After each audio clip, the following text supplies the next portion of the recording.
할렐루야. 네, 라마단 기간이 시작됩니다. 1년 중에 한 번 해가 떠 있는 데부터 지는 시간까지 우리 무슬림들이 이렇게 물조차 마시지 않는 분들도 있고요. 또 어린아이부터 어른에 이르기까지 16억의 무슬림이 동시에 금식하며 기도하는 거 아닙니까? 1년에 한 달씩. 엄청난 영적인 파워가 있겠죠. 거짓 신들도 흉내냅니다. 그리고 사람들을 미혹할 수 있는 영적인 힘을 발휘할 때가 있습니다.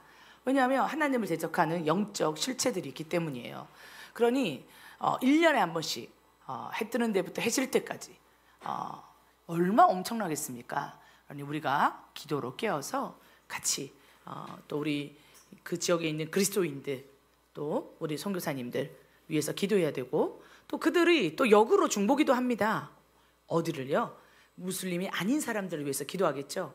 우리도 이것을 막아서고 우리의 신앙도 깨어있지 않으면 이 기간에 믿음의 성도들도 역으로 그들의 중보기도의 대상이 될 수 있는 거예요.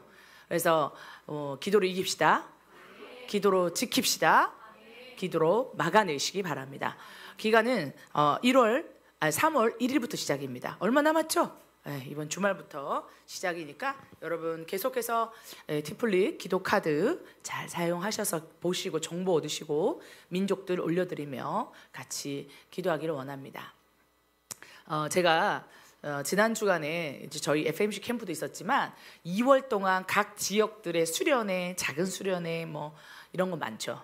또 주일 특별 예배로 또 이렇게 작은 교회들이나 큰 교회들이나 특별히 이렇게 미래 세대들을 위해서 시간들을 많이 갖는 달입니다. 2월이. 왜냐하면 다음 주 월요일부터 개학이죠. 또 개강이고 그러다 보니 좀 한국은 새로운 시작이 막 3월 같아요. 막 졸업하고 계시고 막 그러실 텐데 그러다 보니 그런 시간이 많습니다. 제가 어디를 갔어요. 어느 교회에서. 그래서 저는 처음 보는 집사님이세요. 그래서 오전에 이제 아이들 주일학교 연합 예배를 드리고 점심 먹고 이제 저녁 오후 예배를 위해서 준비하고 있었어요. 그때 어떤 집사님께서 그러시는 거예요. 선교사님, 미래세대 선교회 유튜브에 올라오는 기도 카드 정말 잘 보고 있습니다. 이렇게 얘기하셨어요. 메시지를 잘 듣고 있는 게 아니라 기도 카드를 잘 보고 있다고 얘기를 하시는 거예요.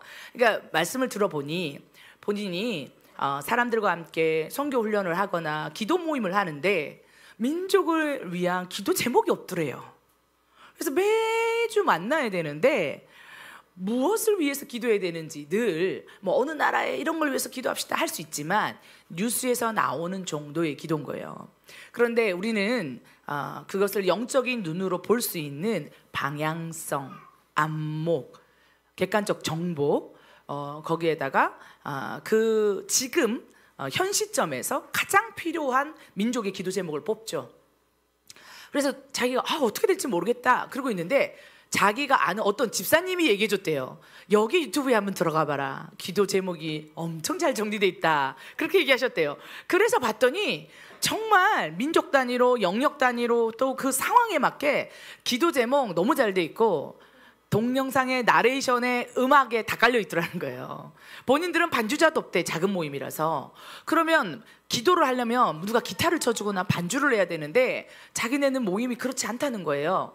그래서 늘 이걸 어떻게 기도를 좀 힘있게 할까 했는데 이 동영상을 딱 트는 순간 반주가 쫙 나오고 누가 나레이션 알아서 쫙 해주고 거기다 뒷부분에 한 1분 정도는 여러분 동영상 보셨죠? 기도카드 동영상 보시면 어때요?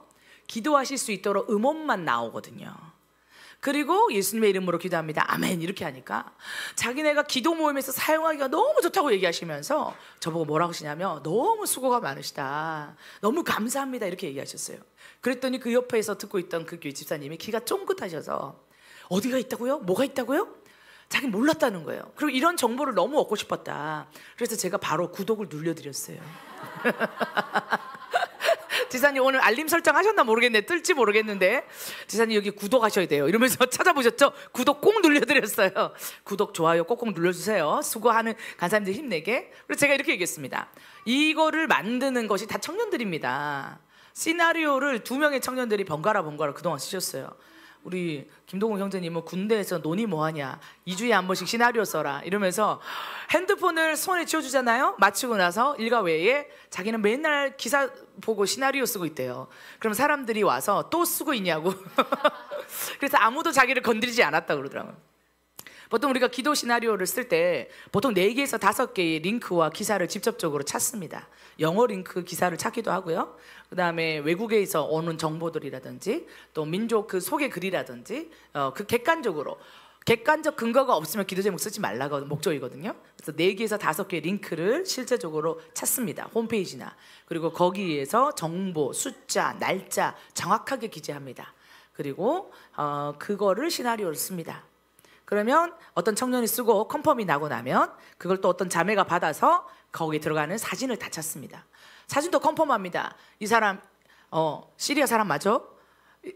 아랍이 이렇게 나오는데 이 사람 아랍 사람 맞아? 아닌 것 같은데 이 사람 인도가 파키스탄 사람 같은데 사실 인도 사람이랑 파키스탄 사람이랑 비슷하게 생겼어요. 원래 한 나라였기 때문에 그래도 디테일하게 봐요. 이거 아닌 것 같아. 바꿔야 돼. 이러면서 인종, 나라, 사람, 컨셉 정확하게 다 따지거든요. 그리고 다시 컨펌.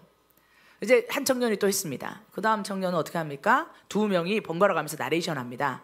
그러면 한 주는 이 사람이 음원을 녹음합니다. 나레이션 합니다. 시나리오를. 또 한 사람 반주 있죠? 반주도 2명이 있습니다. 벌써 몇 명이 이 작업에 들어가는 거예요?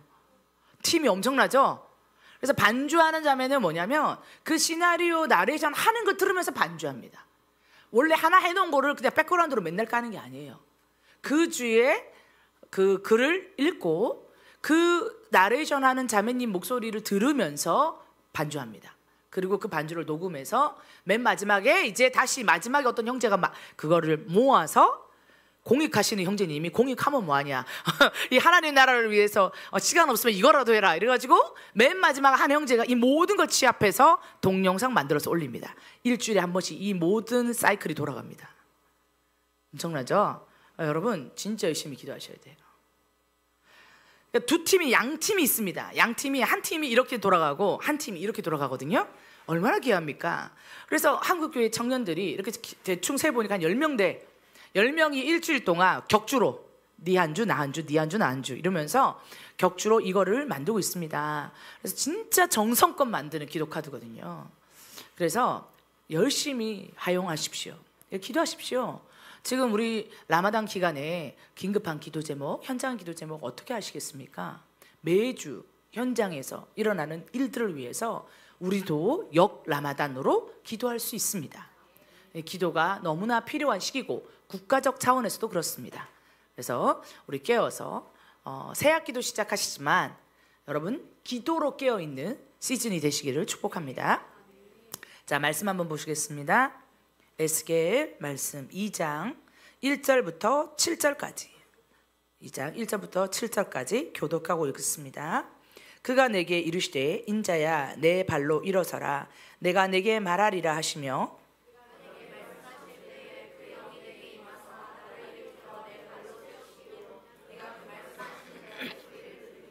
내게 이르되 인자야 내가 너를 이스라엘 자손 곧 패역한 백성 나를 배반하는 자에게로 보내노라. 그들과 그 조상들이 내게 범죄하여 오늘까지 이르렀나니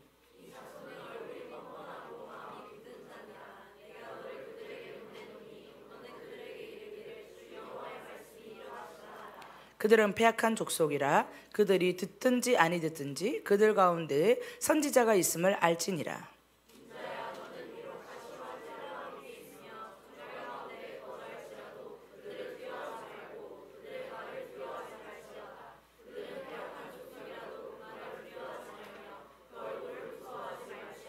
함께 읽습니다. 그들은 심히 패역한 자라 그들이 듣든지 아니 듣든지 너는 내 말로 고할지어다. 아멘.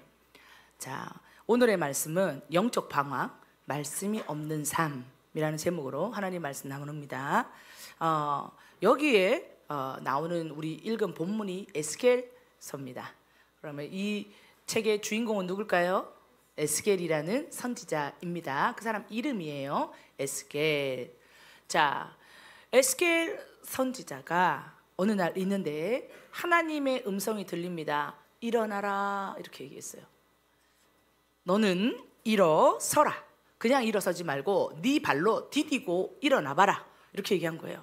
여러분, 일어나다는 의미는 실제로 몸을 일으킬 수도 있어요. 두 번째 의미는 어떤 마음이죠? 좌절된 마음을 일으키라는 영적인 의미도 있을 수 있겠죠. 근데 하나님이 에스겔한테 말했어요. 너는 네 발로 일어서라, 이렇게 얘기했어요. 그러면 우리가 대충 보니까 이 에스겔이 상태가 좋으신 것 같아요? 좀 마음이 무너져 있는 것 같아요. 마음이 좀 무너져 있어요. 그렇죠? 그리고 실제로 네 발로 일어나라고 하는 거 보니까 육체적인 일어남도 좀 필요한 것 같아. 여러분, 마음이 너무 울적하고 힘들면 몸도 어떻게 되던가요? 축축 처져요. 그렇죠? 그러니까 이 사람이 지금 몸도 힘들고 마음도 힘들어. 그런데 하나님의 음성이 들린 거죠. 도대체 이 사람 지금 어디에 있는 걸까요? 어디에 있길래 힘도 없고 마음도 어려울까요? 그 말씀은 에스겔 1장 1절부터 3절까지 있습니다. 제가 읽고 여러분들 그 다음 있습니다. 30째 해 넷째 달 조아르세에 내가 그발 강가 사로잡힌 자 중에 있을 때에 하늘이 열리며 하나님의 모습이 내게 보이니 갈대 땅 그발 강가에서 여호와의 말씀이 부시의 아들 제사장 나 에스겔에게 특별히 임하고 여호와의 권능이 내 위에 있으니라. 아멘. 어디에 있는지가 나와 있어. 어디에 있대요 지금? 어떤 강가에 있어. 뭐 이름이 어디요? 그발 강가. 우리로 치면 한강 뚝에 있다 이 말이에요. 내가 어느 날 한강 뚝에 있는데 하나님의 권능이 내게 임하면서 하나님 나한테 말씀하고 있어요, 이 말이에요. 자, 배경은 그발 강가야. 강가에 있었어요. 해는 언제래요? 날짜가 정확하게 나와요. 예. 그런데 이 날이 무슨 날이라고요? 2절에 보니까 여호와긴 왕이 사로잡힌 지 5년. 여호와긴 왕은 누군데요? 마지막 왕이었어. 그러니까 뭐예요? 나라가 망했어요. 나라가 망한 지 몇 년 됐다고? 5년 됐어. 그러니 얘가 무슨 신이 나겠어요? 나라는 망했어. 그러니까 이거 뭐냐면 이스라엘이 바벨론에 포로로 끌려간 지 5년, 2차 포로로 끌려가가지고 있는 시기였어요. 1차 포로 시기 때 끌려간 사람 우리가 잘 아는 사람이 있어. 다니엘. 그래서 거기서 막 키워지잖아요. 그 다음에 이 에스겔은 그 뒤에 사람이야. 어떻게? 나라가 다 망했어. 여호와긴 왕은 마지막 시대 마지막 왕인데 여호와긴 왕이 잡혀온 지 5년 됐으니 나라는 없어지고 없어졌어요. 망한 나라에 망한 사람이야. 그래서 5년이 지났는데도 나라가 회복될 기미가 없는 거예요. 어느 날 날씨 좋은 날 이 갈대아 그발 강가는 뭐냐면 바벨론의 수도, 갈대아 지역, 아주 번성했던 지역의 수도예요. 그발 강가에서 이렇게 쳐다보고 있으면 종살이 하다가 갈대아는 너무나 강해 보이고 바벨론은 너무 강해 보이는데 우리 이스라엘 백성은 초라해 보였을 거예요. 그리고 하나님을 믿는 이 하나님 신앙이 힘이 있어 보였을까, 약해 보였을까요? 약해 보이죠. 가끔 거대한 세상 제국 앞에, 내 앞에 놓여있는 거대한 세상 일 앞에 내 하나님과 나의 신앙이 약해 보일 때 있지 않아요? 그럼 힘들죠? 그럴 때는 마음이. 그래, 이런 시기였어요. 이 에스겔이 이런 마음을 갖고 있었어요. 그런데 하나님의 영이 그에게 강력하게 임하더니 그의 음성이 들립니다. 에스겔, 일어서 네 발을 디디고 굳건하게 다시 일어서라. 여러분, 이때 에스겔이 자기 원래 해야 할 일이 뭐라고 표현을 했어요. 3절 보세요. 직업이 뭐였대? 자기 뭐 하는 사람이라고 그래? 에스겔은 직분이 나와 있는데 1장 3절 뭐라고 돼 있어요? 제사장이야. 에스겔은요 이스라엘에 있었으면 엄청나게 존귀한 사람이에요. 하나님의 기름 부음 받은 사람들 중에 대제사장이 있고 그만큼 중요한 인물, 왕, 선지자 3명의 기름 부음 받은 아주 존귀한 직분이 있어. 하나님이 완전히 지목한 아주 중요한 그 나라에서 제일 중요한 사람이 있어. 3명. 하나님을 직접 기름 붓는 사람 3명. 그 중에 한 명이 어쨌든 자기는 대제사장은 아니었지만 왜냐면 그렇게 되기 전에 자기는 이미 쫓겨났잖아요. 제사장이야 자기는. 그러니까 굉장히 존귀한 그룹에 속해 있었어요. 나라가 망하지 않았으면 탄탄대로였을 거예요. 거기다가 어떤 프라이드가 있겠어요? 난 하나님을 섬기는 사람이야. 나 하나님 잘 섬겨야지. 나 하나님 백성이니까 이렇게 한번 신앙생활 잘해봐야지. 결단할 수 있어요. 그런데 결단한다고 세상이 다 편안하지 않다는 거예요.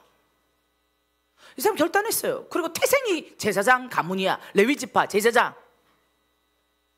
제사장은요, 특별히 나이가 30이 돼야 직무를 시작해요. 예수님이 몇 살 때 공생을 시작했어요? 30. 그러니까 제사장은 예수 그리스도께서 우리를 위해서 피 흘려 죽으신 걸 예표하는 것처럼 하나님의 성전에서 직무를 볼 때 나이 30이 돼야 제사장 직분을 감당하는 거야. 그 전에는 수습 같은 거야. 이때 에스겔의 나이가 30이 된 거예요. 생일날이야. 자기 그때에 30이 딱 세하려 보니까 내가 이스라엘에 있었으면 이제 내 나이가 올해 30이야. 그러면 나는 지금 뭐 해야 되는 거야?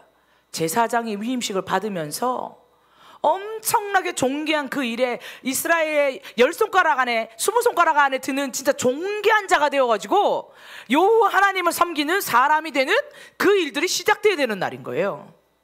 그러니 그 날과 이 날을 생각하니 어떻게 해요? 그 발 강가에 앉을만 하지 않아? 강가에 이 청년이 25세에 우리 요 하나님이 우리를 살려줄 거야 기도했다가 5년 지났어. 아무리 봐도 요 말아 싹도 안 보여. 이 존귀한 자리를 얻었을 것 같은 탄탄대로를 생각하고 있던 이 청년이 옛날에 30이면 이제 중년 딱 넘어가나? 제사장은 30부터 해서 50까지 섬겨요. 정해져 있어. 레위기에 정해져 있어. 제사장은 30부터 직무를 시작해서 50대 끝나.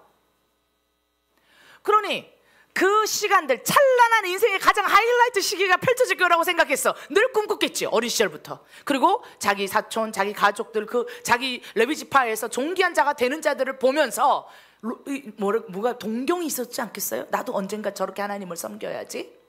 여러분, 언젠가 주님을 섬기지 말고 지금 섬겨야 돼요. 언젠가 그날에 이런 조건이 맞으면 섬길 수 있을 것 같죠? 그날을 허락하시는 분이 하나님이에요. 특히 우리 청년들, 그날이 무슨 커트라인 정하듯이 우리가 하나님을 섬길 때 스스로 임의로 어떤 라인을 정해놓고 커트라인 정해놓고 요 조건에 맞으면 주님 섬겨야겠지? 그날 안 올지도 몰라. 지금 섬겨야 돼요. 아멘. 지금 하나님을 사랑하세요. 지금 하나님을 전하세요. 지금 작은 배를 하세요. 언제 되면 해야지, 조건이 되면 해야지 해서 하는 사람 하나도 못 봤어. 기회가 안 왔어요. 그러니까 이날은 자기가 제사장이 될 수 있는 날이야. 그날을 생각하니 인생이 허무하고 강가에 앉아가지고 혼자 있었다는 거예요. 그런데 하나님 찾아오셨어요. 그는 방향을 잃어버렸거든요. 뭘 해야 되는지 종살이 하면서 성전이 어디 있습니까? 무슨 제사장이 필요해요? 제일 쓸데없는 거 아닙니까 지금? 나라가 망했어요. 이전의 전쟁들은 신들의 전쟁이에요. 네가 이기면 바벨론 신이 강한 거고 내가 이기면 우리 여호와 하나님이 강한 거예요. 그런데 나라가 망했어. 하나님의 이름은 잊혀지는 것처럼 보여요. 거기다가 자기의 존귀한 직분은 성전을 받들어 섬기는 지성소의 임재가 가장 큰 영적 권위였어. 그게 사라진 거예요. 나를 뭘로 증명해요? 나 제사장입니다. 어제 제사 지내는데요. 우리 성전이 어디 있는데? 없어졌어. 없어졌어. 저 어느 회사 다닙니까? 아, 저 무슨 회사 다닙니다. 그 회사 어디 있는데? 없어. 회사가 망했어. 그게 무슨 의미가 있습니까? 자기 혼자 영광에 취해 있는 거죠. 아무 힘도 없어. 끝발도 없어. 소망도 없어. 다 헤매고 있는 거예요. 그런데 그날에 하나님이 임하십니다. 내가 지금 너한테 말할 거야. 두 발을 들고 일어서라. 하나님 앞에 일어설 때는 어떻게 합니까? 말씀을 정정해서 듣기 위해서 일어납니다. 이스라엘 사람들은 말씀을 낭독할 때 절대 앉아있지 않아요. 유대인들의 교회에 가보십시오. 거의 앉아있질 않아요. 왜? 장로님이 나와서 말씀 한번 읽으면 일어나야 돼. 찬양 한번 부르려면 일어나야 돼. 왜? 완전히 전통 유대식 기독교인들이 있거든요. 메시아닉주. 그런 분들도 우리처럼 서양식으로 기타 치면서 찬양하는 그룹도 있고, 악기를 하나도 사용하지 않은 채 유대 회당식으로 예배드리는 교회도 있어요. 근데 다 메시아닉주야. 이분은 출신이 라피 출신인데 예수님이 메시아라는 걸 듣고 번외여행 하신 다음에 교회를 해요. 장로라고 부르어요. 거기서는 유대식으로. 그분이 기파 쓰고 나옵니다. 그리고 예배를 드려요. 그런데 악기를 하나도 사용하지 않아요. 마이크도 안 사용해요. 왜? 전자 시스템을 하나도 사용하지 않고 회당식으로 해요. 그럼 뭘로 할까요? 목소리로만. 찬양은 뭘로 할까요? 박수하고 발만 구릅니다. 찬양은 뭘 부를까요? 시편만 부르지. 시편이 악보잖아. 노래잖아요. 우리는 시편을 그냥 읽죠. 걔네들은 노래해요. 왜요? 구전동화 아리랑 아리랑 악보 없어 노래 다 부르지. 시작하면 똑같아. 그냥 어떤 노래를 부르면 그거 시편 8편이야. 어떤 노래를 부르면 시편 125편이야. 자기들은 들으면 아는 거야. 하도 오래 들어가지고. 그래서 시편은 노래예요. 그걸 불러요. 어떻게? 한 명이 따라 부르면 그 노래가 무슨 노래인 줄 알아요? 아리랑 부르면 뭐 우리 다 따라 부를 수 있잖아요. 거의 독도는 우리 땅도 거의 제가 볼 때는 고전 아리랑과 비슷한 경지에 이르렀어요. 우리 민족에게는. 그렇죠? 그 다음에 나의 살던 고향은 이런 거. 북한도 부른다지 않습니까? 이런 노래는 거의 뭐 레전드야. 그렇죠? 그래서 이제 고전의 반열에 올랐어요. 제가 볼 때는. 그런 노래 부르면 우리가 악보가 필요한가요? 그냥 불러요. 다 알아요. 똑같아요. 시편은 찬양이에요. 할렐루야. 이방인은 우리만 읽어. 그래서 우리 날마다 우리 이방인이구나. 얘들은 노래해. 한 명이 딱 부르니까 자리에서 벌떡 일어나요. 그리고 손뼉을 쳐. 우린 절대 몰라. 악보가 하나도 안 붙어 있잖아. 이게 뭔 말인지 알아야 부를 거 아니야. 우리는 그냥 유대식으로 불러요. 막 찬양해. 노래 불러. 박수 치고 손뼉 치고 쉬었다가 거기다가 셀라 하고 막 구워 넣는 거 있잖아요. 우리 친구들도 찬양하다 중간에 막 집어넣잖아. 그것처럼 자기들끼리만의 구전이 있어. 막 불러. 신나게 불러. 우리는 아무것도 몰라. 그냥 박수만 쳐야 돼. 그렇게 주님을 찬양해요. 너무 멋진 일이죠. 하나님을 예배하는 일. 그런데 이렇게 주님을 온전히 찬양해야 됐던 이 백성이 그 오랜 전통이 다 무너진 거예요. 근데 주님이 얘기합니다. 그렇게 찬양하고 예배하고 하나님께 예배하는 제사장인 직분이 있는데 그는 갈 바를 알지 못했어요. 청년의 때에 다시 소망을 가져봤지만 30이 딱 됐을 때는 끝이구나. 이제 제사장 시작해야 되는데 딱 이건데 딱 여기까지는 내가 좀 기다려볼 수 있었는데 이제 소망이 없어. 이렇게 된 거예요. 이날에는 자기의 모든 꿈, 하나님을 향한 기대가 다 녹아내린 거예요. 현실이 직시되기 시작했어. 내가 지금 어디 있지? 누구지? 왜 여기 있지? 마음이 툭 떨어진 거예요. 하나님이 일어나. 근데 네 발을 딛고 일어나. 무슨 말인지 아세요? 이스라엘은 하나님의 말씀을 들을 때 어떻게 한다고요? 앉아있다고? 선다고. 이스라엘은 찬양을 부를 때 어떻게 한다고? 시편의 찬양을 하며 말씀이라 생각해서 받들어 일어난다고. 자, 네 발을 딛고 일어나라 뭡니까? 하나님의 말씀을 들을지어다. 중심을 잡고 하나님의 말씀을 들어라. 내가 지금 너한테 말할 거다. 일어나야 돼요. 반드시 일어나서 몸을 일으켜야 돼요. 그리고 네 발을 딛고 주님 앞에 말씀합니다. 그 말씀하는 자의 소리가 들립니다. 내게 이르시되 인자야 내가 너를 이스라엘 자손 곧 패역한 백성 나를 배반하는 자에게로 보내노라. 그들과 그 조상들이 내게 범죄하여 오늘까지 이르렀나니 이 자손은 얼굴이 뻔뻔하고 마음이 굳은 자니라. 내가 너를 그들에게 보내노니 너는 그들에게 말해라. 이르기를 주 여호와의 말씀이 이러하니라 하라. 자, 여기에서 직분이 바뀌었어. 하나님의 말을 입에 넣고 대신 말하는 자를 뭐라 그래요? 선지자. 내가 망한 것 같은 그 자리에서 주님이 새로운 기름 부음을 준 거예요. 3명의 가장 존귀한 직분이 있었다고 그랬어요. 누구? 제사장, 왕, 선지자. 근데 자기는 자기의 인생길이 딱 정해져 있다고 생각했어요. 뭐라고 생각했어요? 제사장이라 생각했어요. 안 되니까 요거만 보여. 망했다고 생각했어. 그래서 길을 잃어버린 거예요. 왜? 내 플랜이 더 중요한 거야. 하나님 의지하는 거랑 좀 달라. 혈통에 의지하는 거야. 왜? 제사장은 혈통이 있어야 되잖아. 레위 지파, 대제사장 그러면 아론의 지파 오케이. 아마 이 사람도 아론 지파였을 거예요. 그 중에서 대제사장 누가 나왔겠지. 그 반계나 뭐 이렇게 됐겠죠. 혈통이 나를 보장해 준 거 아닙니까? 내 보장이 단단했어요. 그런데요, 그것이 무너진 것 같은 그 자리에서 다시 하나님이 존귀케 하십니다. 여러분이 가장 무너지고 가장 아무것도 아닌 것 그 자리에서 하나님이 여러분을 다시 기름 부으신 거예요. 그는요 제사장이 되기 원했어요. 근데 하나님은 너는 선지자라는 거예요. 다시 존귀케 하셨어요. 하나님의 오늘의 이 말씀은 내가 너를 이스라엘 가운데 선지자로 세운다라는 뜻이에요. 할렐루야. 그래서 우리 모두가 에스겔을 아무도 제사장으로 기억하지 않습니다. 전부 선지자라고 기억합니다. 아멘. 역전의 용사이신 주님을 찬양합니다. 아멘. 넘어진 것 같은 자리에서 다시 하나님 말씀을 듣기 위해서 발을 디디고 일어나세요. 소명이 부어집니다. 그 자리에서 그는 듣습니다. 내가 너를 보낼 거야. 어디로요? 뻔뻔하고 목이 굳고 끝까지 범죄하고 지금도 교만한 개들한테 보낼 거야. 이거는 이스라엘을 향한 평가야. 주님의 평가. 왜 망했는 줄 알겠죠? 이스라엘 그걸 들으면서 에스겔이 이게 내 모습이다 이런 생각 들지 않았을까? 내가 교만했고 내가 뻔뻔했고 내가 목이 곧았고, 와, 이스라엘 백성이 이렇게 뻔뻔하고 목이 굳었는데 그 중에 제사장은 얼마나 뻔뻔했을까? 왜 나는 특별한 사람이야? 이 얘기 들을 때마다 현타 왔을 거예요. 자기 얘기하는 것 같았을 거 아니야. 목이 굳고 뻔뻔하고 내 말을 듣지 아니하고. 주님, 제가 그런 사람인데요. 너도 그 총에 있었던 사람입니까?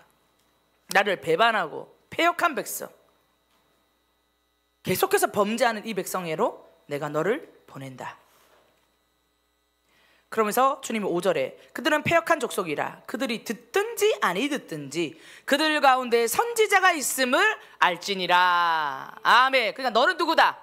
너는 선지자다. 그런데 네 말을 잘 안 들을 거다. 이거 얘기야. 말을 하러 가는데 주님이 나를 불러. 자, 너가 가가지고 내 말을 대신 전달해야 돼. 신나잖아요. 하나님의 말을 전달해야지. 새로운 소명이 생겼어. 신나 달리려고 그러는데 조건이 있어. 멘탈을 잘 지켜야 돼. 걔들이 네 말 잘 안 들을 거야. 이게 무슨 약속이야? 근데 걔가 듣던지 안 듣던지 너는 가서 말해야 돼. 신나요? 심란해요? 신나는 사람. 난 그래도 신날 것 같아. 심란할 것 같아. 좀 심란하지. 가실 때 이왕이면 네가 지팡이 하나 들려주면서, 모세 할아버지는 지팡이도 주더만. 나는 막대기도 하나도 안 주고 지팡이라도 들어가지고 홍해바다 짝짝 가르면 얼마나 신나. 던져가지고 손을 집어넣어봐라 그랬더니 손이 문둥병이야. 다시 집어넣어라 이러면서 했더니 다시 세 살이 돋아. 이런 거 한 두 번 해주면 신나서 가지 않겠습니까? 지팡이라도 들려주면 신나서 지팡이 휘두르면서 가지 않겠어요? 근데 웬걸 주님이 나를 부르는데 소명을 주셔. 근데 뭐라는 줄 알아요? 이 패역하고 교만하고 내 말도 안 듣는 얘네들한테로 가라. 맨날 범죄한다 얘네들한테. 와, 진짜 빡신 대로 나를 보내시는구나. 알겠습니다 주님. 내가 그 패역한 애들한테 주님을 대신해서 말하지요. 그런데 잘 들어. 듣든지 안 듣든지 해야 되는 거야. 이게 무슨 말이에요? 안 들을 거다 이 말이에요. 여러분, 그래도 소명이면 하는 거예요. 여기서 중요한 게 있어요. 걔가 듣게 되는 게 중요한 게 아니에요.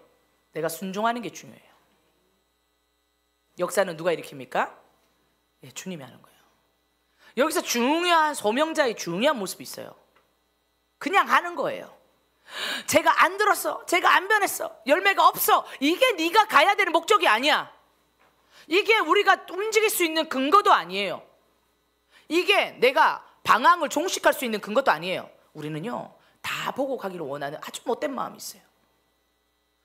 플랜을 돌려봐. 경험이 많은 자는. 아니면은 하나님 앞에 간구하는 자들은 요거 이러면 요렇게 되기를 원합니다. 기도를 가장한 욕심이 들어가. 그리고 그 욕심에 대한 응답이 있어야 움직이려고 해. 근데 그거는요, 인본주의예요. 기복신앙이에요. 개인의 부귀 영달을 하나님의 영적 파워로 가장한 또 다른 나를 증명하는 인본주의고 기복신앙이에요. 주님 주십시오 저는. 근데 이것 때문에 못 움직이는 너무 많은 청년들이 있어요. 왜? 다 알고 가기를 원해. 하나님의 답신을 다 알고 가기를 원해. 선교를 해. 하나님 앞에 훈련되기 원해. 근데 다 알고 가기를 원해. 그래서 내가 2년 뒤에 어떻게 되나요? 3년 뒤에 어떻게 되나요? 왜 나한테 물어보니? 하나님한테 너가, 너의 가정이 기도하고 결정하고 응답받고 와야지. 내가 증명해야 되나? 보장해야 되나? 누군가 여러분을 보장해줘야 돼? 증명해줘야 돼요? 보장이 나하고 플랜을 돌아봤을 때 딱 답이 나와야지만 움직일 수 있어요? 그럴 거면 하지 마세요. 이걸 뭐라고 그래요? 영적인 타락이에요. 이미 세속적으로 된 거예요. 뭐 취직합니까? 선교하는데 영적으로 이미 타락한 거예요. 자기 안에 이런 모습이 있다, 옆에 있는 사람이 이런 모습이 있다, 하나님 섬길 때 이런 태도가 있다, 사랑하는 마음으로 등짝을 딱 때려주면서 형제님 정신 차리세요, 자매님 회개하세요, 집사님 손 꽉 세게 물으면서 기도하겠습니다, 이렇게 해줘야 돼. 아, 진짜 안타까운 거야. 자기는 몰라, 자기가 영적으로 타락한 걸. 몰라요. 그런 사람들은 몰라. 자기가 영적으로 타락한 걸 몰라요. 영적으로 타락한 거예요. 에스겔 자체가 어떤 사람? 목이 굳은 사람, 패역한 백성, 하나님을 배반하는 사람, 교만한 사람, 얼굴이 뻔뻔한 사람. 이걸 그렇게 얘기하는 거야. 얼굴이 뻔뻔한 사람, 목이 곧은 사람, 패역한 백성, 범죄하는 자. 자기가 그런 자인 줄 알고 하나님 앞에 나가야 돼요. 그리고 주님의 소명을 받으세요. 여러분, 어떻게 보면 에스겔의 완벽한 회복은 제사장 돼야 되는 것 같잖아. 아마 에스겔이 꿈꾼 하나님의 축복과 완벽한 회복은 이스라엘 나라 다시 독립하고 다시 돌아가서 성전 재건하고 성전 재건된 그 자리에 자기가 제사를 지낼 수 있고, 이게 그가 꿈꾼 최고의 플랜 아니었을까요? 그가 생각한 회복은, 부흥은 이거 아닐까요? 웬걸 다 무너질지어다. 그러면 은혜래, 그러면 부흥이래, 다 무너질지어다. 그건 지 생각이지. 자기가 생각하는 최고의 부흥이죠. 하나님은 너는 선지자래요. 그 길, 그 부름 따라가 보세요. 얼마나 존귀해요. 제사장도 대제사장만 기름 부었어. 그거보다 더 높은 차원으로 하나님이 선지자로 세우시잖아요. 할렐루야. 여러분, 망한 것 같으나 다 망해야 돼요. 자기가 어떤 범죄함이 있었는지 다 회개해야 돼요. 그리고 어떻게 돼요? 내 발로 디디고 서서 마음을 다시 일으키고 하나님께 말씀 앞에 순종해서 말씀을 받들어 섬기며 일어나야 되는 거예요. 그러면 선지자의 자리를 인도하세요. 듣던지 아니 듣던지다. 그러면 내 목적은 뭔가요? 듣게 하는 게 아니라 한번 들어볼 수 있게 해주는 거예요. 듣고 걔가 완전히 변화되고 순복하고 이것까지 내 몫이 아니야. 순종해서 그들이 들을 수 있게. 주님이 뭐라고 얘기하십니까? 그들 가운데 선지자가 있을 줄 그들이 알아야겠다는 거예요. 너의 소명과 너의 목적은 뭐냐면, 아직도 하나님의 말씀이 있구나, 우리 백성에게 하나님의 사람이 있구나, 우리 백성 중에 하나님이 임해 계시구나. 왜? 성전이 없는 상태에서, 왕이 없는 상태에서 하나님이 우리와 동행하고 임재한다는 유일한 증거는 뭐밖에 없어요, 여러분? 선지자.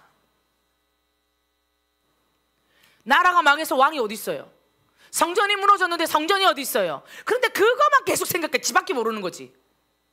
내가 이거 해야 되는데, 내가 이거 해야 되는데. 그러니 무슨 이게 해결이 나옵니까? 그런데 지금 이상해. 부처님 분명히 얘기했어요. 예레미야기 70년 뒤에 돌아간다고. 5년밖에 안 지났어요. 앞으로 65년 있어야 돼요. 그 사이에 이분 돌아가시겠지. 자기의 소명이 아니야. 자기의 몫이 아니었어. 그럼 자기 백성들 중에 지금 제일 하나님의 임재를 확실하게 보여줄 수 있는 유일한 사람, 선지자가 태어나는 거예요. 그러면 그들이 다 느낄 겁니다. 하나님 우리와 여전히 함께 하시는구나, 우리를 버리지 않았구나. 이것만큼 그들에게 소망이 되는 게 있을까? 이것만큼 그들에게 위로가 되는 게 있을까요? 진짜 위로될 것 같죠. 내가 고집하는 걸 내려놓고 하나님께 쓰임받았더니 온 백성이 위로받더라. 제사장이 됐으면 지 혼자 위로받았겠지. 지가 위로받았겠죠. 그런데 내가 나를 내어놓으니까 나를 사용하신 주님과 영광 받으시고 나를 통해서 모든 자가 위로받잖아요. 아멘. 그게 하나님의 사람이에요. 그걸 기뻐하세요. 하나님의 쓰임을 기뻐하세요. 그는 이제 하나의 증인이 됩니다. 그냥 하나님의 말씀을 대언해. 존재 자체가 하나님의 약속이 되는 거예요. 존재 자체가 하나님의 언약이 되는 거예요. 그렇게 갑니다. 인자야, 너는 비록 가시와 찔레와 함께 있으며 정갈 가운데 거주할지라도 그들을 두려워하지 말고 그들의 말을 두려워하지 말지어다. 그들은 패역한 족속이라도 그 말을 두려워하지 말며 그 얼굴을 무서워하지 말지어다. 그들은 심히 패역한 자라. 그들이 듣든지 아니하든지 너는 내 말로 고할지어다. 아멘. 찔레 가운데 있을 거래요. 그러니까 내가 하나님 말씀 대언하면서부터 삶이 풀리는 게 아니야. 계속 어려워. 노예 살인을 계속 할 거야. 그래도 하라는 거예요. 정갈이 너를 쏘는 것 같을 것이고 찔레가 너를 찌르는 것 같을 것이다. 네 삶이 그럴 것이다. 그럼에도 불구하고 계속 너한테 말할게. 여러분, 이게 사랑이에요. 아니, 가실로 찔러대고 사랑한다고요? 그 말씀이라도 없으면 어떡할 거야?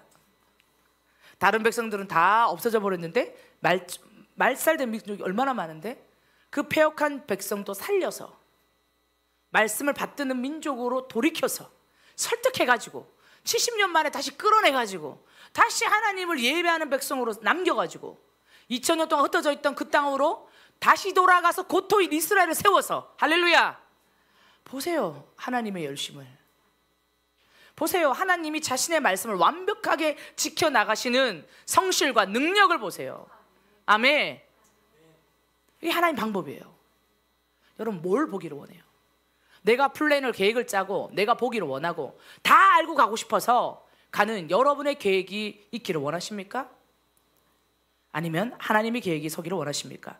시편 16편 9절 한번 잠언 읽어봅시다. 잠언 16장 9절 시작. 사람이 마음으로 자기의 길을 계획할지라도 그의 걸음을 인도하시는 이는 여호와시니라. 아멘.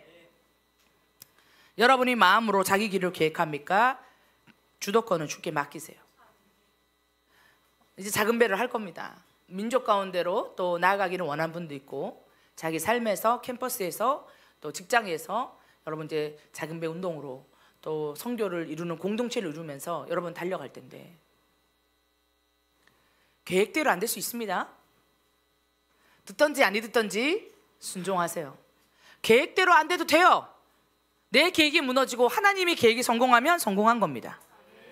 걸음을 주님이 인도하고 계시면 된 겁니다. 들려주는 일들만 하면 됩니다. 아멘. 그들이 듣다 보면 압니다. 누가 제일 진짠지. 그 사람이 들려주는 그 얘기가 자기들을 살리고 있음을 압니다. 왜냐? 사람들은 영이기 때문에. 아멘. 예전에 제가 섬기던 친구가 고등학교 3학년 나이였는데 이 골수암에 걸린 친구가 하나 있었어요. 그래서 성장기 남자아이들이 이게 골수암이 걸리는 경우들이 있어요. 갑자기 급격히 성장하면서 이렇게 뼈에 골수암이 생기는 경우들이 종종 있습니다. 뭐 기흉 이런 것도 많이 생겨요, 남자애들이 보면. 근데 이제 제가 2명을 봤어요. 고등학교 남학생들이 키가 갑자기 급등하는 성장기에 골수암이 걸린 친구를 2명이나 봤어요. 그러니까 이게 꽤 몇천 명, 몇만 명당 하나씩 나오는 것 같습니다. 그 친구 한 명은 잘 회복해서 학생 선교사도 갔다 오고 결혼도 하고 잘 지냅니다. 그런데 그 중에 한 친구는 거의 비슷한 시기에 있었던 친구인데요, 한 친구는 천국에 갔습니다. 근데 그 친구가 천국으로 갈 때 나이가 19세였습니다. 19세 발병을 시작해서 20세, 자기 친구들이 막 대학 들어가고 이럴 때 이 친구는 대학을 가지 못하고 천국으로 갔어요. 근데 그 친구가 어느 날 그런 얘기를 합니다. 예, 선생님, 제가 늘 학교에서 작은 배 운동 같은 그 기도 모임을 만들고 얘기하고 그러니까 나중에는 너무 열심히 증거하니까 다들 불편해서 자기 옆에 오지를 않았대요. 쟤는 너무 입만이 너무 예수 얘기한다고. 그러면서 친구들이 하도 학교에서, 근데 보세요 여러분, 그때가 있어. 그때 걔가 전했었어야 되는 거야. 그때 안 하면 대학 가서 해야지 기회가 없어. 여러분 알아요? 걔가 늘 얘기했어. 저는 이스라엘에 가고 싶어요. 아직 걔가 이란인가? 이란을 품었었나요? 이스라엘을 품었었나요? 그래서 걔가 병상에 누워있을 때 자기 벽 앞에 그 나라 국기를 붙여놨어요. 그래서 늘 하나님, 저는 회복하면 저 나라 가서 선교사 될 거예요. 주님, 저는 회복하면 저 나라 가서 선교사 될 거예요. 그럼 여러분, 하나님 살려줘야 될 것 같잖아. 맨날 얘기했어. 그 붙여놓고, 선생님 전 저기 갈 거예요. 저기 선교사하러 갈 거예요. 그래 저기 선교사 할 거예요. 침상에 누우면 옮길 때마다, 방으로 옮길 때마다 그 앞에 걸어놔. 벽에 눈만 뜨면 그 민족이 보이도록 늘 그 민족에 보내주세요. 선교사가 되겠습니다. 천국에 갔어요. 그 친구가 얘기합니다. 자기가 고등학교 1학년, 2학년 때 진짜 열심히 섬겼거든요. 근데 막 하다 보니까 친구들이 자기를 다 불편해하고 도망가더래. 근데 희한한 일이 벌어졌대. 네. 인생에 어려움이 있는 애들은 뒤로 살짝 자기한테 와서 맨날 고민을 얘기한대. 엄마 아빠가 이혼할 것 같대. 우리 가정에 아버지가 사업이 망했어. 내가 여자친구랑 헤어졌어. 내가 이런 거 때문에 요즘 너무 힘들어. 관계가 다 깨졌어. 우리 부모님 맨날 싸워. 선생님 희한하죠? 애들이요 저거 복음 전할 땐 그렇게 저를 도망다니고 싫어하고, 그래도 이 친구는 듣던지 안 듣던지 막 전하고 다녔어. 어느 날 약간 은따 비슷하게 돼 있는 거야. 그런데 한두 달 지나고 나니까 친구들이 어려움이 있어서 남한테 절대 말 못하는 거 가진 친구들은 다 자기한테 온대. 그럼 자기가 그 친구들을 붙잡고 눈물로 기도를 해줬대. 학교에서 사역을 한 거지. 눈물로 기도했어요. 이 친구가 장례식이 됐어요. 얼마나 많은 사람이 오는지. 장례식에서 제가 2박 3일 계속 있었거든요. 끝까지 있었는데 장례식에 이제 언학쌤이 예배 드리시고 집도하시고 막 다 했어요. 학생이 그렇게 했지만 그러면서 장례식 관계자가 이렇게 얘기하는 거예요. 아니 무슨 10대 학생이 천국 갔는데 이렇게 많은 손님이 오냐는 거야. 원래 아이들이 천국 가면 그렇게 손님 많이 안 와요, 여러분. 사회생활 한 게 아니라. 근데 진짜 제가 봐도 계속 오는 거예요. 근데 그렇게 젊은 애들이 많이 와. 고등학교 때 친구들, 중학교 때 친구들, 20살짜리 친구들, 전국에서 와. 대학 갔잖아요, 애들 다. 울면서 막 들어와요. 근데 그중에 예수 믿는 애도 있는데 예수 안 믿는 애들이 엄청나게 많이 와. 제가 이거 보면서 이랬어요. 야, 얘가 소명을 다 이루고 갔구나. 그 아이가 아플 때 혼자 예수를 믿었어요. 어머니가 없었어요. 아버지와 누나하고 형이 있었어. 누나하고 형이 있어. 얘가 예수 혼자 믿었어. 3명이 자기 남동생이 엄마 없이 자란 이 아이가 천국 가게 됐고 자기는 아무도 신앙이 없으니 얼마나 불쌍했겠어요. 아버지 늘 옆에서 돌보십니다. 아버지한테 늘 복음을 전했죠. 많은 선교사님들이 그분에게 전했어요. 나중에 그분이 예수님 믿으셨는데 교회는 좀 다니다가 마셨어요. 근데 이 나머지 두 형하고 누나 한테 마지막에 복음을 전했어요. 예수님 믿어야 된다. 근데 그러면서 이제 언약 선교사님한테 선교사님이 이 애들을 그냥 복음만 전하면 안 되고 교회를 좀 결정해야 되겠다. 교회로 보내줘야 된다. 그래서 어느 교회를 추천했어요. 자기네 그 지역에 있는 지역 교회에 담임 목사님한테 연락을 해서 이 두 청년을 붙여줬어요. 제가 이번 주 금요일날 그 교회 수련회를 가는데 여전히 그 교회에 있어요. 그리고 어떻게 됐습니까? 이미 이 두 분은 직장인이었어. 자기 동생이 천국 간 걸 보면서 신앙도 없는데 교회를 가게 된 거죠. 많은 사람들이 섬겨주는 걸 보면서 은혜가 됐어.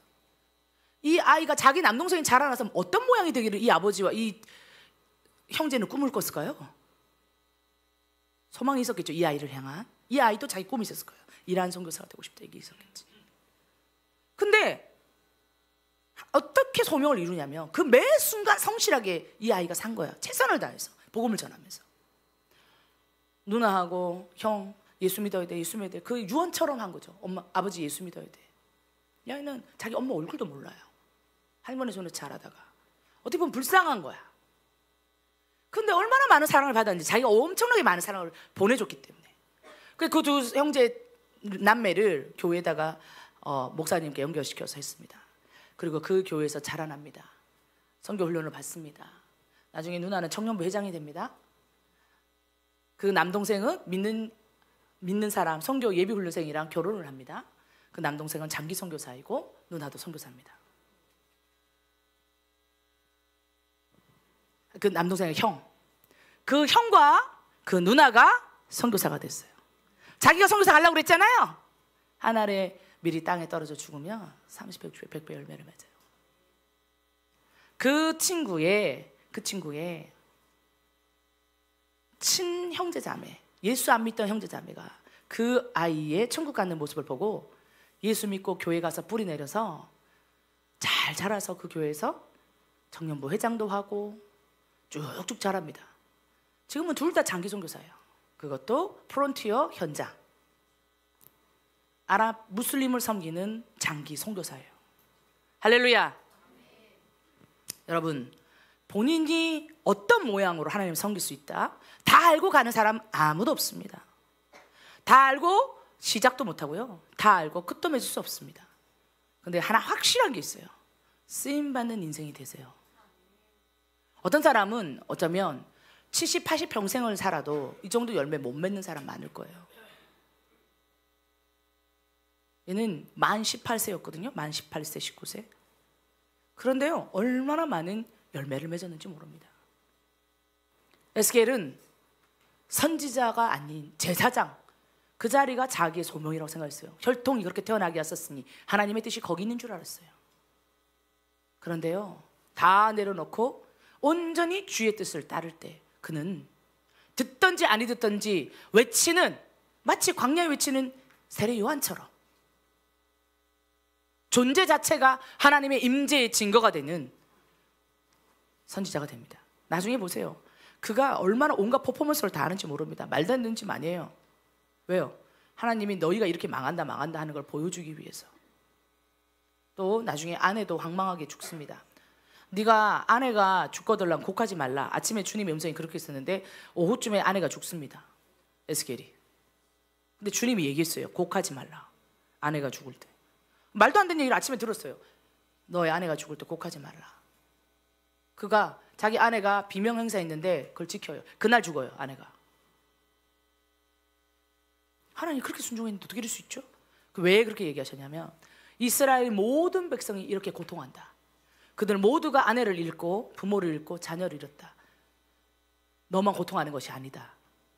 왜? 2차 포로 끝나고 그 나라가 완전히 요악인 이후에도 그 약간 남아있던 그 이스라엘 백성들이 당하는 고통이 있어요. 그 남은 고토에 있는 자들. 그러면서 그들 모두가 당하는 고통이니 너는 울지 말라는 거예요. 이 사람 완전히 하나님께 쓰임받는 삶이 그냥 증거가 되는 거야. 왜? 아내가 죽었는데 저 왜 안 죽냐? 안 우냐? 나중에 다 물어봤겠죠. 왜 그랬냐?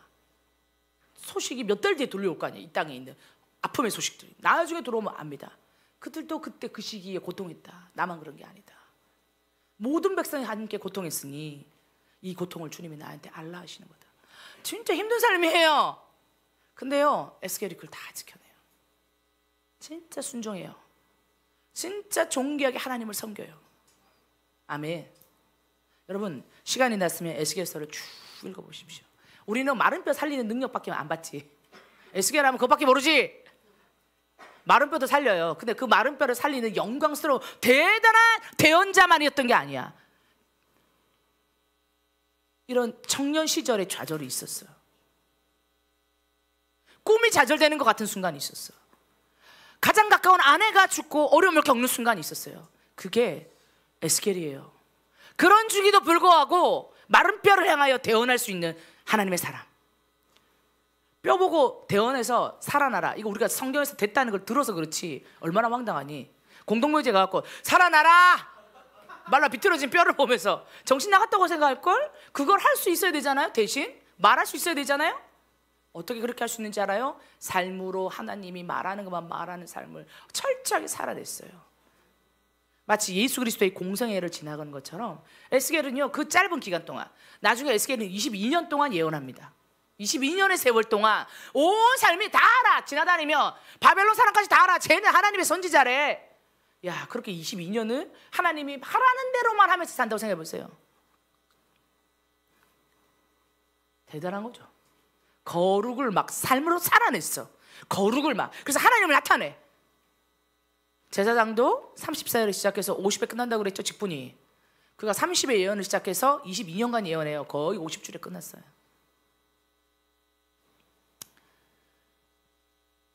여러분, 영적 방황을 하면서 청년의 때의 꿈이 사라진 자, 뭘 해야 될지 알지 못하는 자, 소명이 뭔지 모르는 자, 기억하십시오. 하나님의 말씀을 들으시면 그 자리를 떨치고 일어나실 수 있습니다. 하나님의 말씀에만 순종하시면 쓰임받는 소명을 이루는 삶이 되실 것입니다. 여러분, 이 땅의 인생이 다가 아닙니다. 천국이 있습니다. 그리고 그 천국에서 우리로 인하여 예수 믿게 된 자 모든 자들과 함께 주님 앞에 설 겁니다. 누구보다도 존귀할 겁니다. 아멘. 그리고 이 땅에서도 주님이 영광 받으십니다. 세상이 다 알아요. 이름도 없고 미련한 것 같고 어리석은 것 같지만 정도를 가는 사람 무서워합니다. 세상이 무서워해요. 저 사람 뭔가 다르다. 저 사람 뭔가 다르다. 세상이 알아요. 그리하여 사는 여러분, 여러분의 삶을 통해서 하나님께 영광 돌리는 그러한 세대가 되시기를 축복합니다. 예, 같이 한번 기도합시다.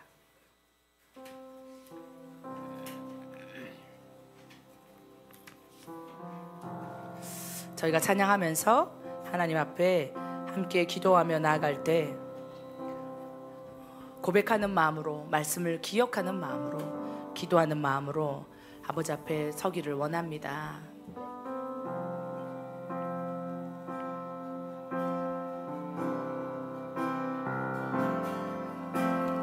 말씀 앞에서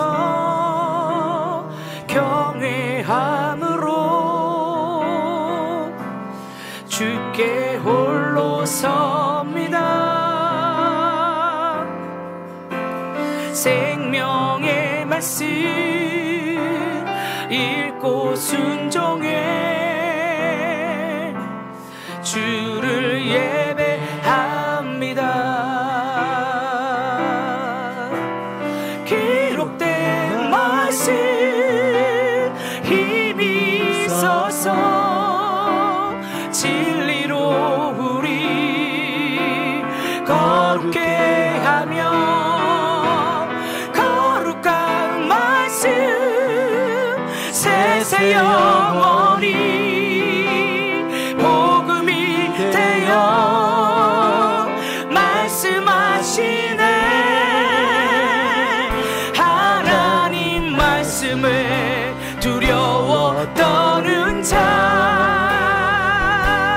그 말씀에 생명을 거는 자, 한 사람 찾으시니 주님의 약속이 믿어. 하나님 말씀에 운명을 거는 자, 순종하며 주 따라가는 자, 영원한 하나님 나라 이뤄갈 주의 교회여 일어나라. 다시 한번 고백합시다. 말씀 앞에서 경외함으로 주께 홀로 섭니다. 생명의 말씀 읽고 순종해 주를 예배합니다. 기록된 말씀 힘이 있어서 진리로 우리 거룩해 하며 거룩한 말씀 세세 영원히 복음이 되어 말씀하시네. 하나님 말씀에 두려워 떠는 자, 그 말씀에 생명을 거는 자, 한 사람 찾으시니 주님의 약속을 믿어. 하나님 말씀에 운명을 거는 자, 순종하며 주 따라가는 자, 영원한 하나님 나라 아멘 이뤄갈 주의 교회여 일어나라. 하나님 말씀에 두려워 떠는 자, 그 말씀에 생명을 거는 자,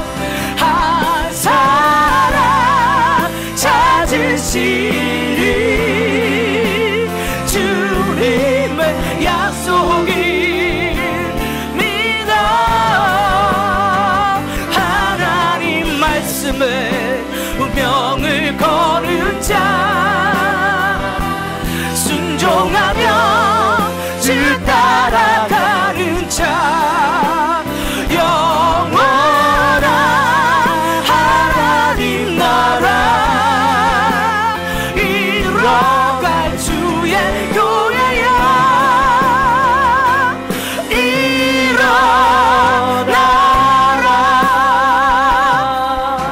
여러분, 우리가 하나님의 이 부르심에 일어나기를 원합니다. 말씀 앞에 섭시다. 야망 앞에도 말고, 자기가 해놓은 계획 앞에도 말고, 말씀 앞에 섭시다. 무너진 청년들 있습니까? 혹시 유튜브 방송을 보시는 분들 중에 길을 잃어 방황하시는 분 있습니까? 왜 방황합니까? 하나님이 여전히 계십니다. 하나님 말씀이 없으면 방황합니다. 무엇이 소명인지, 어디로 가야 되는지 몰라 말씀이 없으면 길을 잃는 겁니다. 그러나 말씀이 있으면 순종해 보십시오. 여러분을 향해 세운 여러분의 계획이 무너지더라도 여러분을 향한 하나님의 계획이 승리할 것입니다.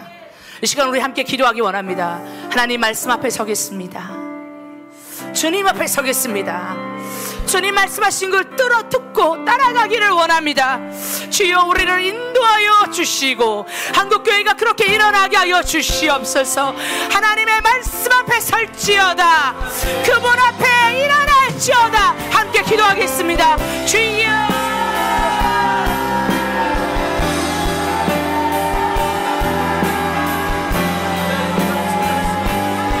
하나님 일어나게 하여 주시옵소서. 길을 잃어버린 청년들, 길을 잃어버린 자들이 있습니까? 주님, 자신의 계획이 무너지지 않습니까? 하나님의 계획과 하나님의 말씀과 이들 안에 서게 하여 주십시오. 그리하여 우리 하나님이 승리하게 하여 주십시오. 우리 하나님이 이기게 하여 주시옵소서. 하나님 아버지, 온전하게 말씀 앞에 서며 따라가는 자들, 인내하는 자들, 주님 아버지 살리는 자들이 되게 하여 주시옵소서. 듣든지 안 듣든지 외치는 자들이 되게 하여 주십시오.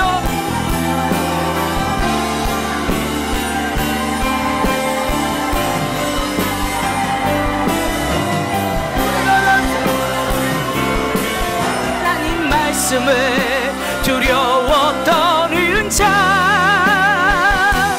그 말씀에 생명을 거는 자, 한 사람 찾으시니 주님의 약속을 믿어. 하나님 말씀에 운명을 거는 자, 순종하며 주 따라가는 자, 영원한 하나님 나라 이뤄가 주의 교회야 일어나라. 한 번 더 기도하기 원합니다. 오늘 국가적으로 너무나 중요한 일들이 있었습니다. 대통령이 최후 변론을 무제한으로 한다고 얘기해서 출석해서 40분 동안 최후 변론을 했습니다. 여러분, 전 세계에서 보는 한국은 자유민주주의가 유지가 될 수 있을까 없을 정도의 어려운 시기입니다. 지난 주간에 미국에서 많은 정치인들이 모여서 한국에 대한 브리핑을 한 것이 있습니다. 그때 그들이 얘기했습니다. 한국 자체가 존속이 될 수 없을 정도로 지금 위기의 상황에 있다. 미군이 300만 명의 수백만 명의 수십만 명의 미군이 30만 명인가요? 죽었죠. 한국에 와서 6.25 전쟁 때. 우리 청년들의 피가 흘려져서 자유민주주의를 지킨 이 대한민국이 자유민주주의가 무너지지 않도록 이것을 위하여 관심을 가지고 보호하는 소명이 우리 미국에 있다. 그들이 오히려 그렇게 얘기했습니다.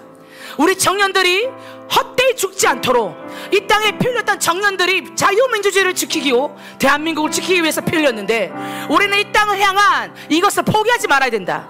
그래서 우리 청년들의 피 흘림을 헛되이 하지 말아야 된다. 그들은 그렇게 얘기했습니다. 지금은 자유민주주의 대한민국이 존속이 위기에 있을 정도의 위기다. 해외에서 볼 때 우리나라를 그 정도로 판단을 하고 있습니다. 우리는 너무나 어쩌면 둔감하여져서 있는지 모릅니다. 기도합시다. 하나님 말씀에 두려워 떠는 대한민국 되게 하여 주십시오. 하나님 말씀과 소명을 이루어낼 수 있는 아버지 대한민국이 되게 하여 주시옵소서. 하나님 앞에 쓰임받는 2030 10만 선교사의 대한민국이 되도록 보호하여 주시고 나라와 민족을 지켜주시사 선교사명 감당케 하여 주십시오. 같이 한번 기도하겠습니다.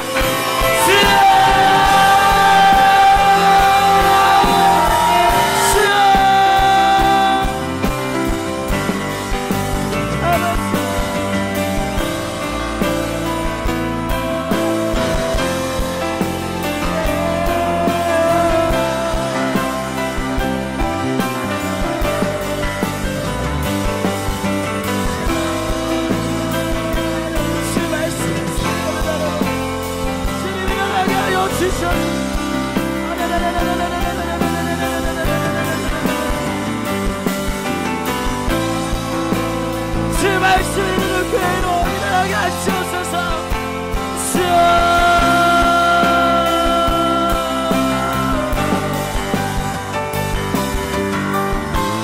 주의 뜻 앞에, 주님의 부르심 앞에, 하나님의 이 말씀 앞에 주의 말씀이 이루어지는 것을 위하여 이 말씀이 이루어지는 것을 위하여서 우리의 모든 것을 걸고 우리의 모든 운명을 걸고 우리가 주의 뜻이 이루어져야 되기 원합니다. 사용하여 주옵소서. 사용하여 주옵소서.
다시 한번 주의 말씀 앞에 주의 뜻 앞에 우리 인생 걸고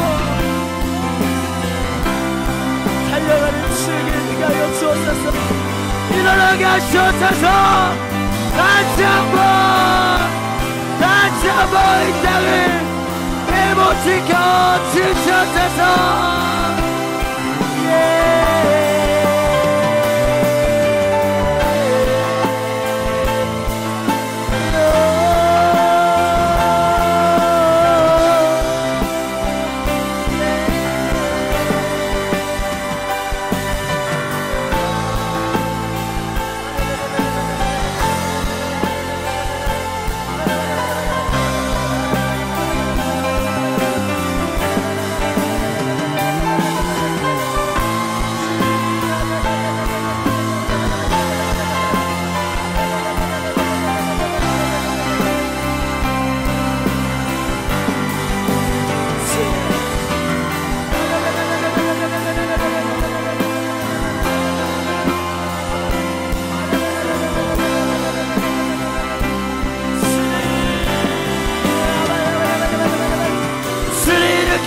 주셔서 주님이 나 고쳐주셔서 일어날지어다.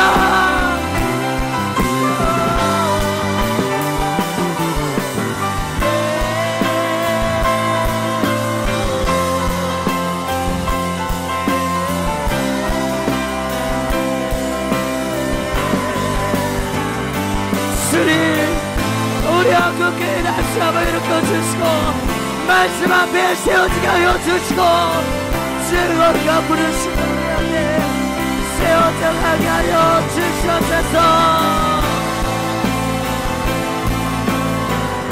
다시 한번 부르게 주소서. 주의 나라가 땅에 다시 세워진 영광을 우리 보게 하소서. 승의 영광 다시 한번 불을 주소서. 주의 나라가 이 땅에 다시 세워지니 영광이 우리 보게 하소서. 승의 영 다시 한번 불을 주소서. 주의 나라가 이 땅에 다시 세워지니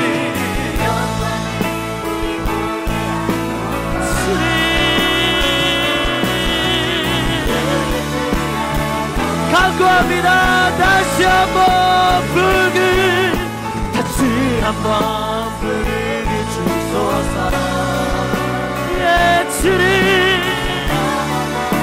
이 땅에 다시 세워 그 영광이 우리 보게 하소서. 승의 영광. 우리 시간 마지막으로 한국교회 다시 한번 올려드립시다. 주님 이 땅에 다시 한번 복을 주시옵소서. 말씀의 복을 주시옵소서. 말씀 앞에서 겸손하게 무릎 꿇고 우리의 모든 생명과 우리의 모든 운명을 걸고 주의 뜻을 이루는 한국교회로 서게하여 주시옵소서. 주의 말씀과 주님의 뜻이 하늘에서 이루어질 것과 같이 이 땅에서 이루어지기를 원합니다. 주의 말씀에 순종하여 온 땅 가운데 주의 말씀을 이루는 거룩한 민족으로 다시 한번 일어나게 하여 주시옵소서. 모든 민족으로 주의 말씀을 증거하며 다시 오실 주님의 길을 예비하는 거룩한 한국교회로 일어나게 하여 주시옵소서. 깰지어다 한국교회여 깨어 일어날지어다. 말씀의 부흥으로 깨어 일어날지어다. 함께 기도하시겠습니다.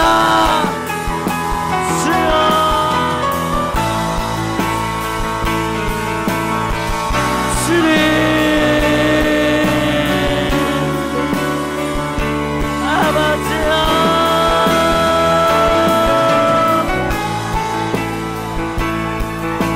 아버지여,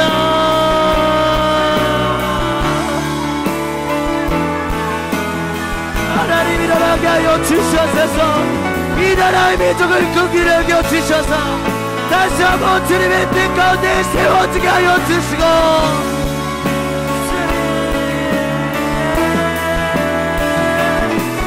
주님의 나라가 주님의 뜻이 주님의 말씀이 이 땅 가운데 이루어지게 하여 주시고 모든 민족으로 모든 열망으로 전진하는 거룩한 민족이 되게 하여 주시옵소서.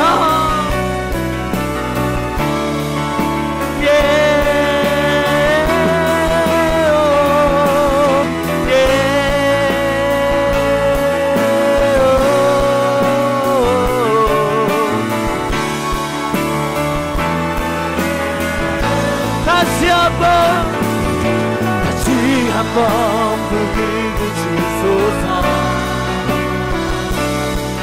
주의 나라가 이 땅에 다시 세워지니 영광이 우리 보게 하소서.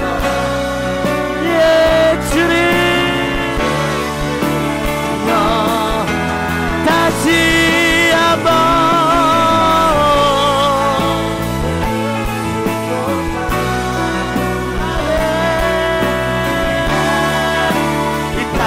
다시 세워지는 영광이 우리 보게 하소서. 주의 수에 이 땅에 불을 주소서. 다시 한번 불을 주소서. 예, 주님 땅을 다시 세워지는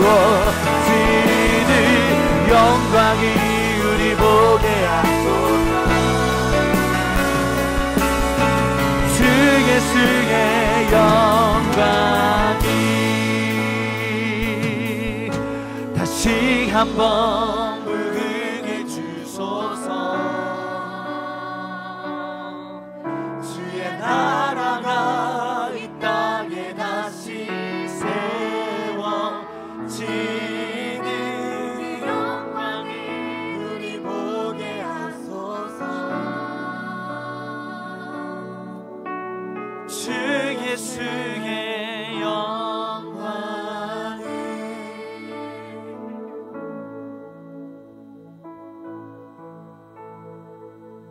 하나님, 이 나라 이 민족이 다시 한번 주의 말씀 앞에 서게 하여 주옵소서. 주의 뜻 앞에, 주의 부르심 앞에, 주의 사명 앞에 다시 한번 이 나라 이 대한민국이 서게 하여 주옵소서. 주님의 뜻을 이루기 위하여, 하나님 아버지의 뜻을 이루기 위하여 전심전력하여 달려가는 이 민족 되게 하여 주옵소서. 주님의 뜻이 온 땅 가운데 이루어지기를 원합니다. 하나님 아버지의 모든 말씀의 성취가 모든 민족 가운데 이루어지기를 원합니다. 주님, 그것을 위하여 우리를 불러주셨사오니 주여 우리를 통하여 일하여 주옵소서. 날마다 순종케 하여 주시고 우리 안에 순종하지 못하게 만드는 모든 연약함과 두려움 떨치고 일어나게 하여 주시옵소서. 기름 부어 주옵소서.